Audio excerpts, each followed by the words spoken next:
morning! Ayan guys, kumusta? Dahil matagal na nating hindi na kumusta si Pip. Kung naalala nyo yung ibon ko na alaga na si Pip na kulay yellow, ay nag-surprise na naman siya. Nagbigay na naman siya ng 2 itlog. Kaya ipapakita ko sa inyo guys ha. Ito siya. Matagal na natin siyang hindi na kumusta, diba? So, mag-update tayo sa kanya guys. Kung kumusta na ba ang ating alagang ibon na lovebird. Eto na siya guys. So, ayan yung kulungan niya. At ayan siya guys.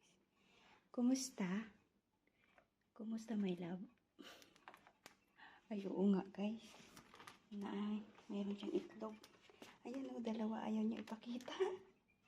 2 yung itlog niya. Ayan, isa. Tapos yung isa, yan o, sa kabila. Hindi, naanuhan niya, nilulungluman niya. Kumusta? Ayan o. Ayan, ayan. Kumusta, Pip? Para makita lang natin na yung 2. Kumusta? Say hi to my vlog.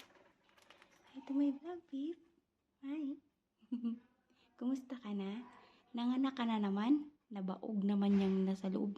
Wala namang sisiw kasi wala namang lalaki. Kaya hindi yan siya talaga mabubuo. Dahil siya lang mag-isa, wala naman siyang kasama eh. Pero nangingitlog siya, no? Ganun pala yung ibon, nangingitlog. Pero wala nga lang laman.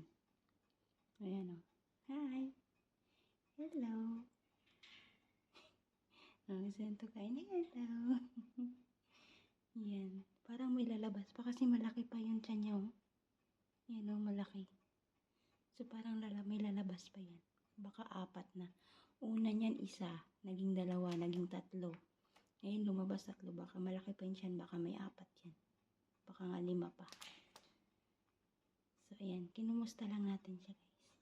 Iniingatan niya yung itlog niya. Hello, you say hi to my vlog. Vlog Pip. Ay, yellow Pip. Wala yellow siya, guys. So, ayan na nga guys, napakita ko na naman sa inyo ang aking alaga. Alaga namin na sobrang lambing. Say hi!